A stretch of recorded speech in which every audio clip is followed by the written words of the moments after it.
Família, gestação, primeiros cuidados, amamentação, crescimento saudável.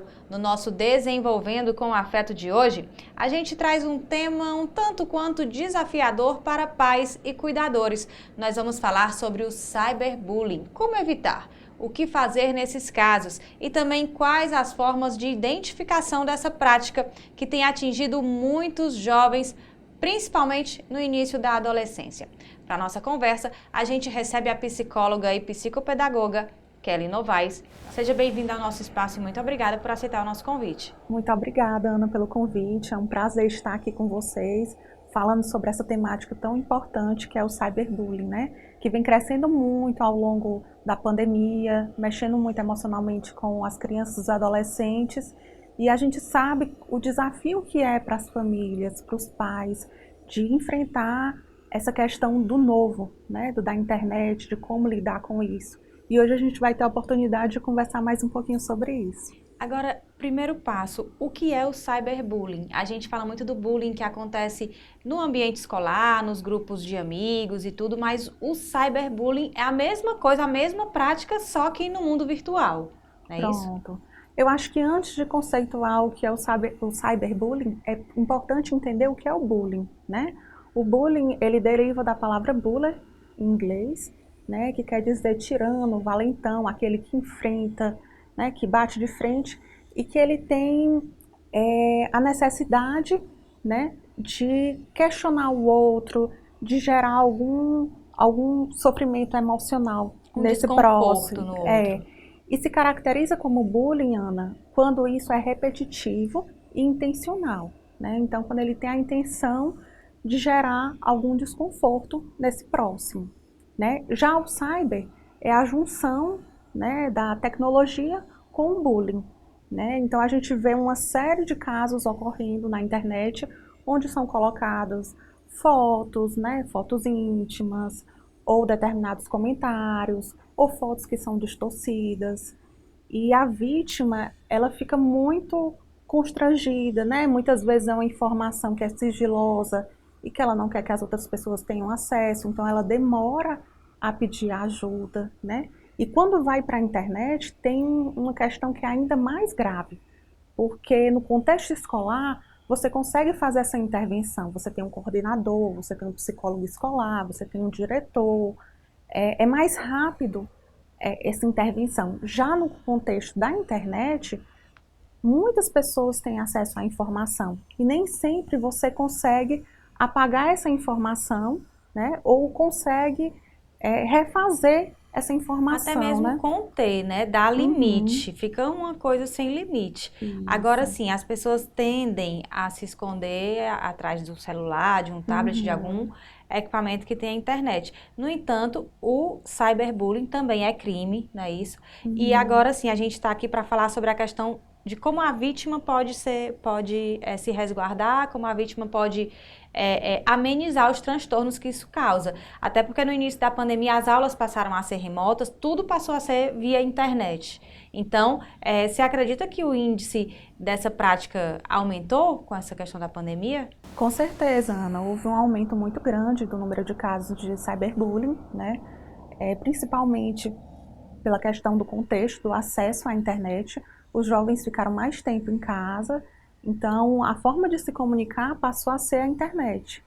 E o bullying que existia antes, por exemplo, no contexto escolar, ele passou a acontecer na internet, né? Então, as informações, as conversas, né? E é importante que essa família esteja atenta a esse conteúdo, que essa família esteja próxima a esse jovem, né? Monitorando as redes sociais, ao lado desse jovem, e a escola também. Inclusive atuar na prevenção, né? Você me falou que fez até um projeto, né? Que você é psicóloga escolar e desenvolveu um projeto sobre essa questão do bullying. Ana, eu desenvolvi um projeto psicoeducativo, né? Com o intuito de trabalhar com a prevenção do bullying, porque a gente fala muito das intervenções posteriores ao acontecimento do bullying, né? Mas é importante também trabalhar com os jovens a prevenção, um trabalho psicoeducativo, trabalhar questões emocionais, né? Onde a gente possa investigar onde é que estão acontecendo essas questões em sala de aula, né, os desconfortos emocionais dos alunos, e fazer com que eles se expressem, eles falem, né, falar do que está sentindo, de como está se sentindo, e ajudar a que isso não cresça, né, não crie uma proporção maior. Trabalhar na prevenção é também conscientizar o adolescente ou até mesmo a criança já um pouco maior, de que talvez elas nem tenham ainda consciência do Uhum. impacto que aquela atitude possa causar na outra pessoa. Com certeza, Ana. Às vezes, uma brincadeira que é simples, para o outro não é, né? Então, acaba ganhando uma proporção muito maior e pode levar a uma série de fatores, né? Então, o jovem que ele passa por bullying, né, ou pelo cyberbullying, ele pode desenvolver ansiedade, síndrome do pânico, ele pode ter uma série de sintomas, né?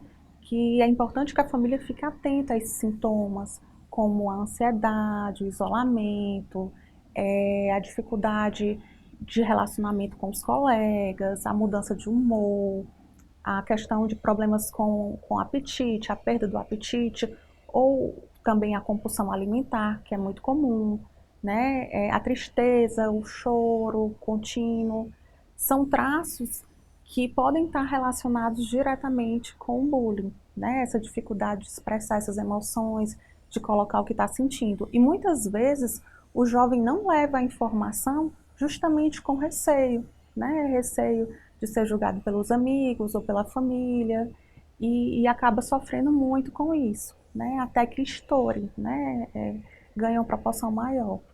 Nessa parceria escola-família, como é que a escola pode atuar junto com a família? Quais são as práticas, né, do dia a dia que podem ser adotadas tanto na escola como também dentro de casa, né? Muitas Uhum, ferramentas eu imagino que podem auxiliar nesse processo, ou o audiovisual, a literatura infantil, alguma uhum. brincadeira, alguma dinâmica. Pronto, Ana. Eu acho que é muito importante essa parceria entre família e escola, de ter essa proximidade, de marcar reuniões, de estar junto, de ouvir a vítima, né?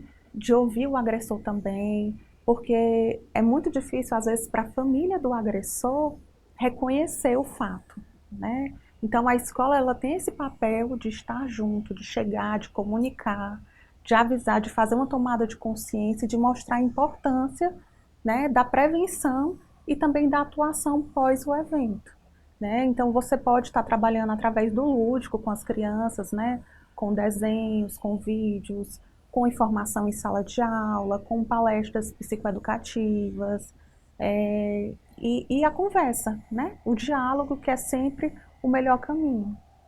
A questão também dos pais e da escola de ter a confiança, de dar aquela segurança, né? De dizer, ó, nesses casos conta com a gente está aqui, é importante, porque Uhum, infelizmente a gente vê resultados de vítimas de sim. cyberbullying com ações desastrosas, às vezes até não tem como voltar atrás, né? A gente Uhum, já foi noticiado, inclusive, muitos casos que levam as pessoas ao extremo, vítimas que chegam ao uhum. extremo.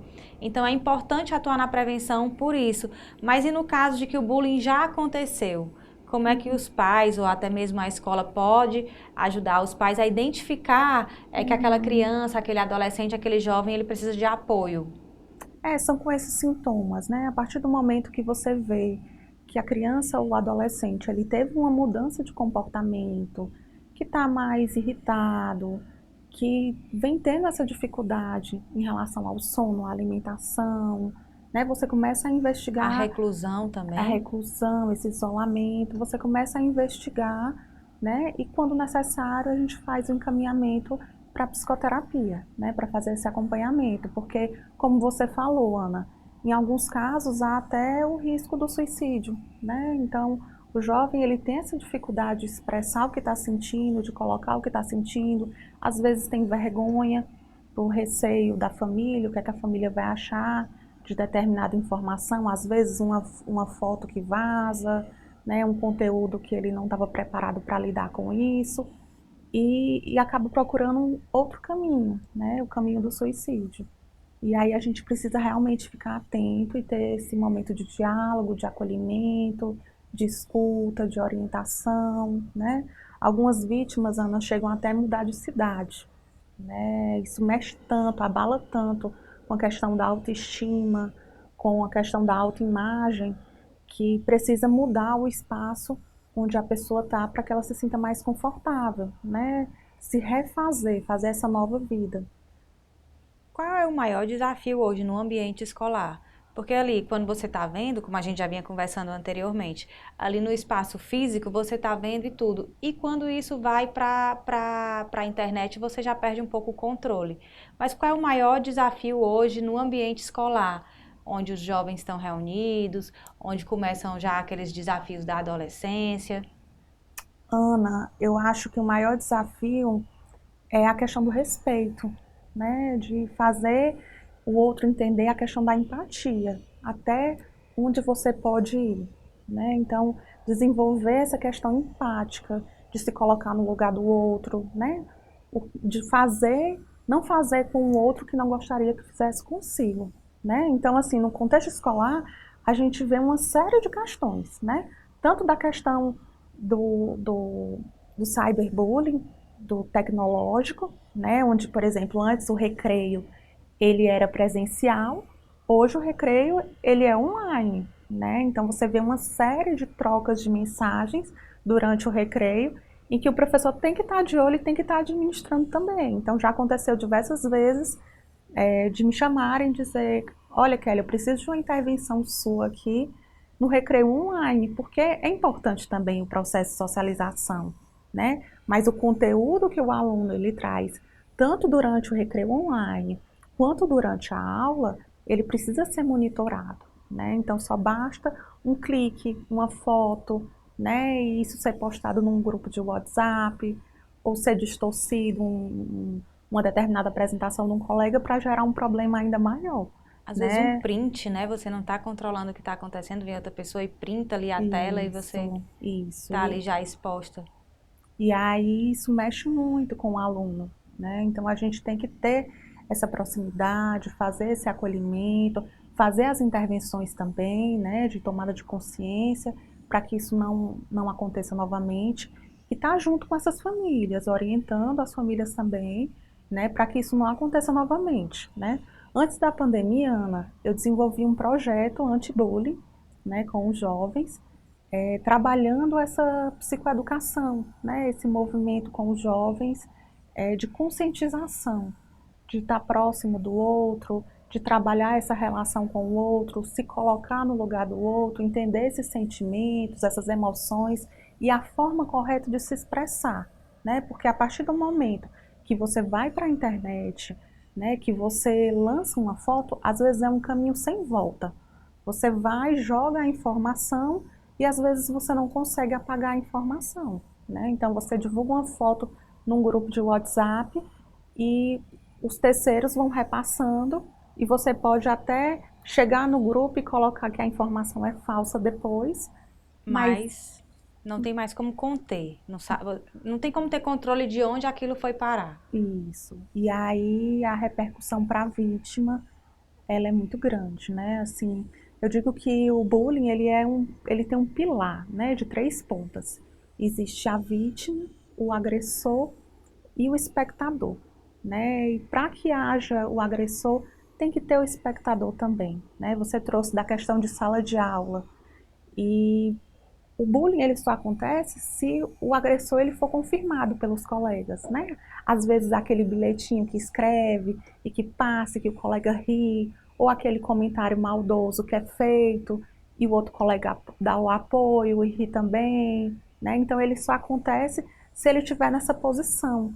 E a partir do momento que o grupo dá apoio a esse agressor, né, é que o bullying acontece. Agora, se não tiver esse grupo espectador, né, o bullying pode parar. É uma questão generalizada já no Sim, caso. Ou seja, o espectador ele pode muito bem parar com isso também, ou seja, ele também é responsabilizado, porque às vezes você pode dizer, ah, mas eu só encaminhei, ah, mas eu só repassei, mas de certa forma você está expectando aquilo ali, né? ele é Dando atenção. corresponsável, né? O espectador ele é corresponsável pelo bullying também.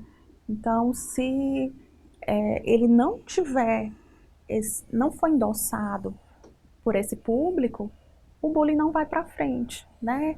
Em contrapartida, nós temos também o defensor, que é aquele que está junto à vítima, que dá assistência, que conversa, que orienta, que diz, vamos na coordenação, né? Ou que vê o print na internet que já comunica a família, né? Que faz com que a vítima se coloque, se posicione, converse, né? E tente resolver o problema.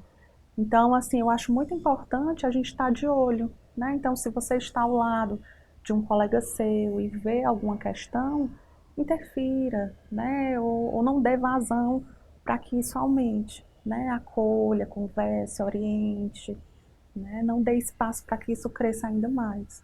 Ok. Com esse esclarecimento, a gente faz uma pausa e volta já já. É rapidinho.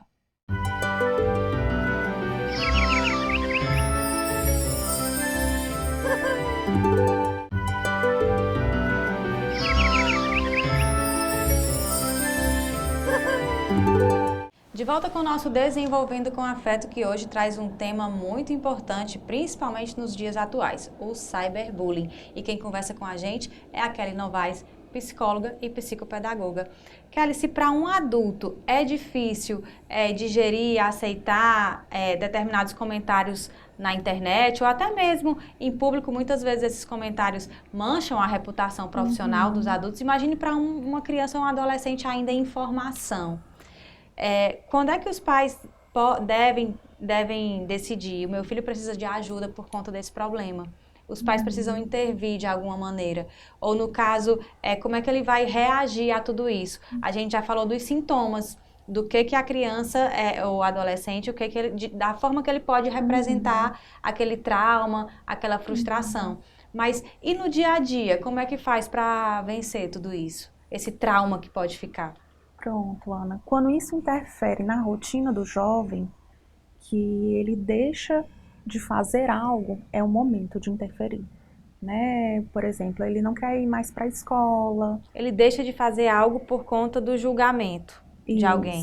Isso, né? Então, assim, ele sente uma questão emocional e ele deixa de fazer algo dentro da sua rotina. É o momento de buscar o apoio, né? Buscar a terapia.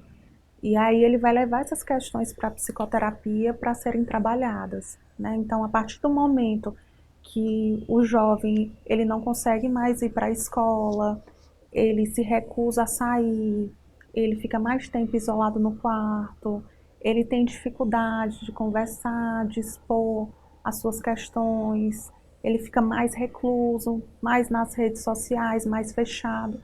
É o momento de repensar o que é que está acontecendo, né? Quando essa tristeza ela ganha um espaço maior e acaba interferindo nesse processo de rotina do jovem.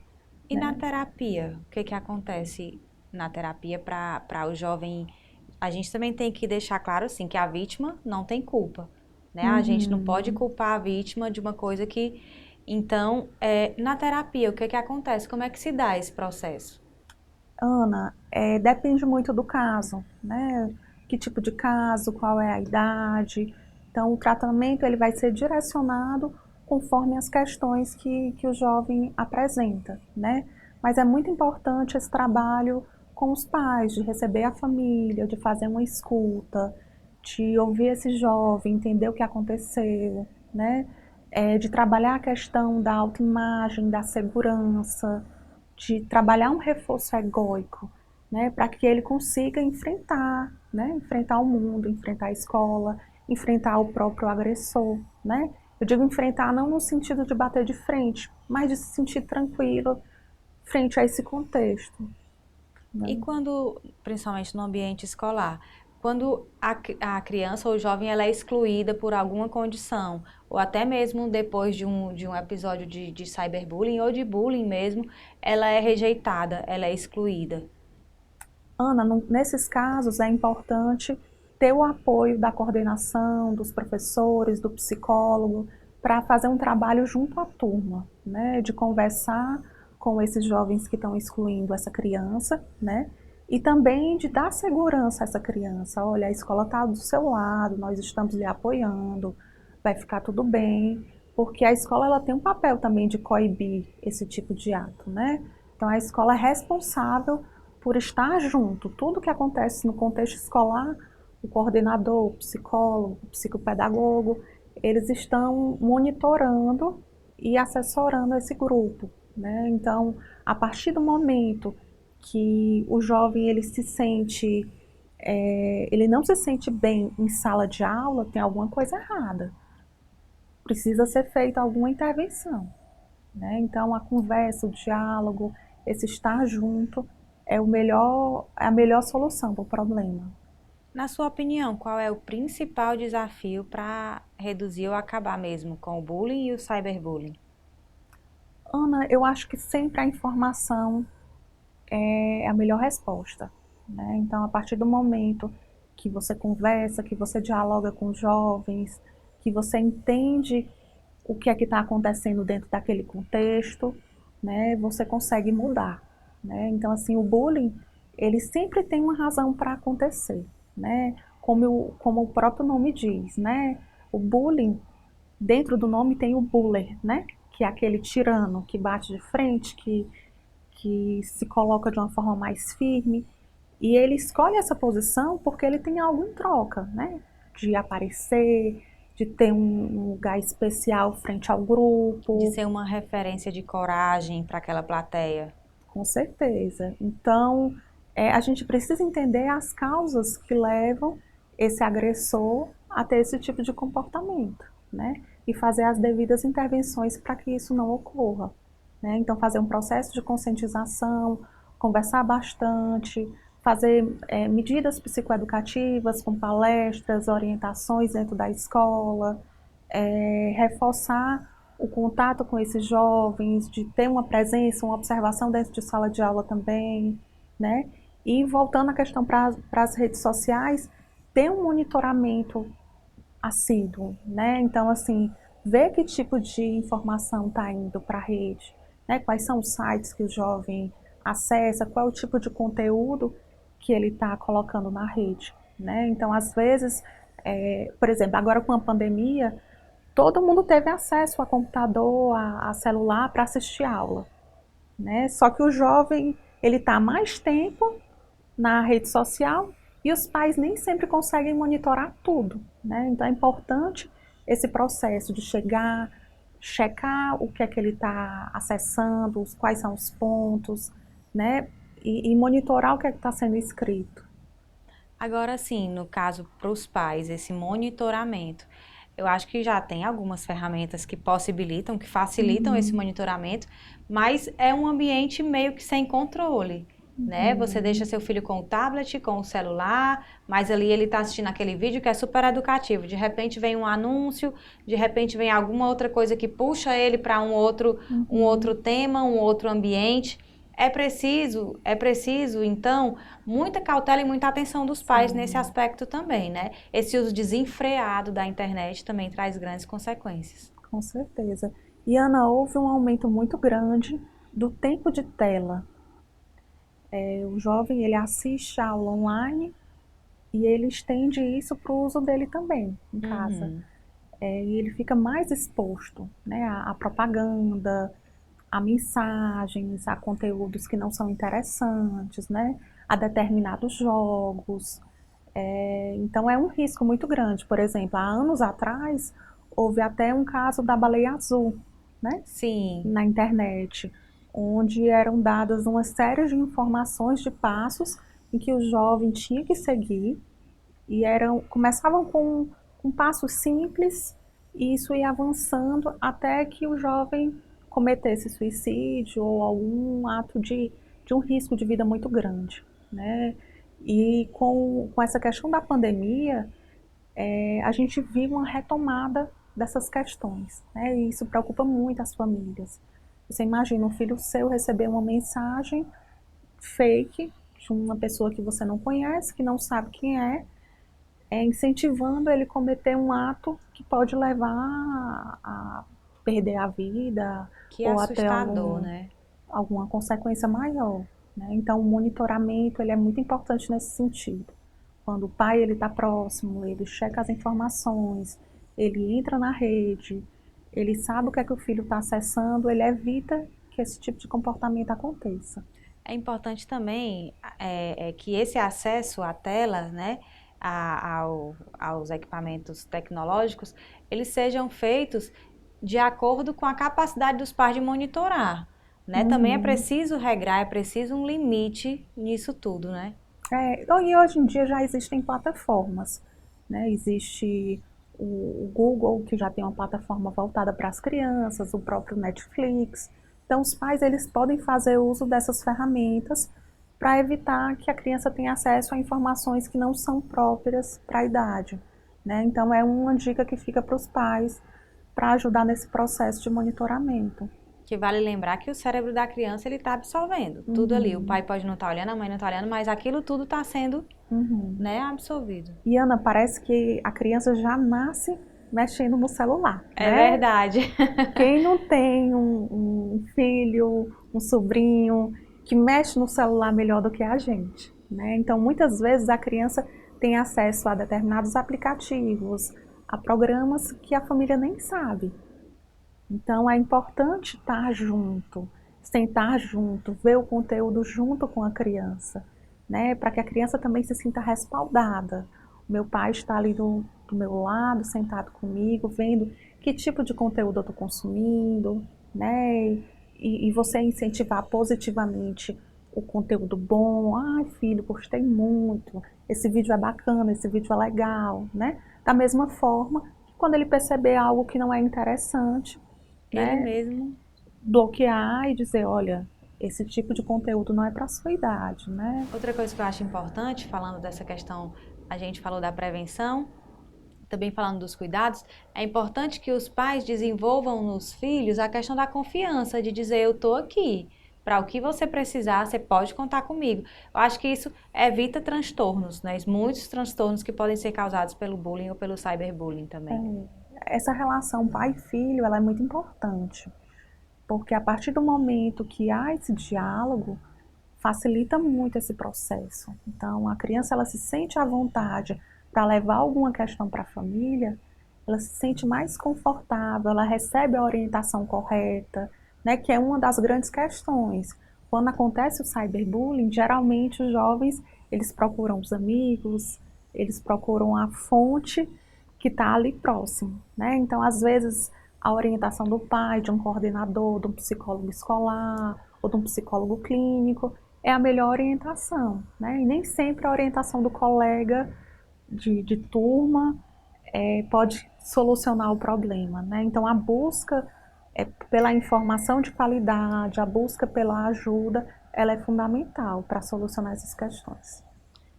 Que assunto interessante, né, doutora? É, Um assunto bem. Mas infelizmente o nosso tempo está acabando. Eu conto com você para o nosso próximo encontro no nosso Desenvolvendo com Afeto. Até lá!